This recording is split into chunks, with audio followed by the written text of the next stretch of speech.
I'm Carrie, and I'm here at the General Conference Center in front of this awesome painting of Jesus and Peter.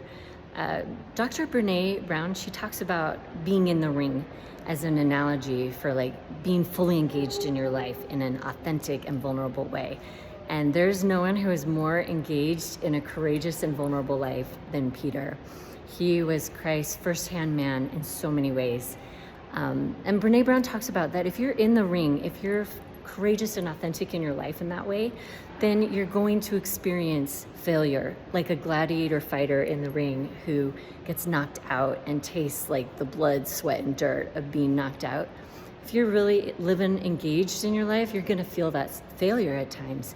And Peter certainly felt that sense too. Easter week, in many ways, was a week of failures. He denied the Christ 3 times, even though he was warned about it. He tried to cut off the ear of a soldier, and Jesus was like, no, that's not what we do, and undid that. Jesus asked him to stay awake with him in the Garden of Gethsemane, and Peter was too tired. He couldn't do it.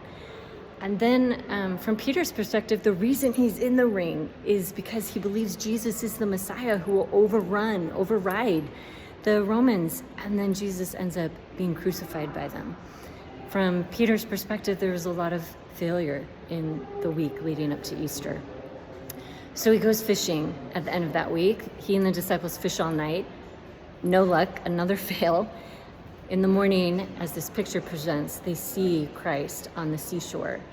And he must have known Peter's love language because he literally came back from the dead to make the man breakfast. So he's there with him, making him breakfast, dusting him off as he's sort of lying on the floor of the ring, and says to Peter, hey, look, I know you're in the ring, and I know you've been beat up, and that this is hard, but I'm right here with you. Keep your eye on me. And you know, this fight, this ring, it was never about defeating the Romans. You want to know the real story here? Feed my sheep. And Jesus isn't talking to Peter from way up high in the cheap seats, critiquing Peter's performance.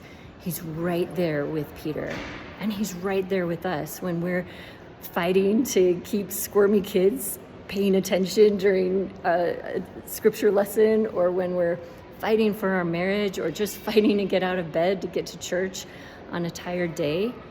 When we're in a space like Peter, where we feel like we've disappointed others or ourselves, or maybe even disappointed Christ, Jesus is right there with us. He's not critiquing us. He's in the ring with us, encouraging us and loving us. Sometimes we can feel a little beat up when we're trying to be engaged in good and doing good and being authentic and vulnerable and part of a community. And I want to give a shout out to all my sisters out there who maybe feel a little beat up on the floor of the ring. I'm right there with you, and we're not alone. Jesus is indeed the Messiah, and we've got his support and his love, and we've got each other. Happy Easter.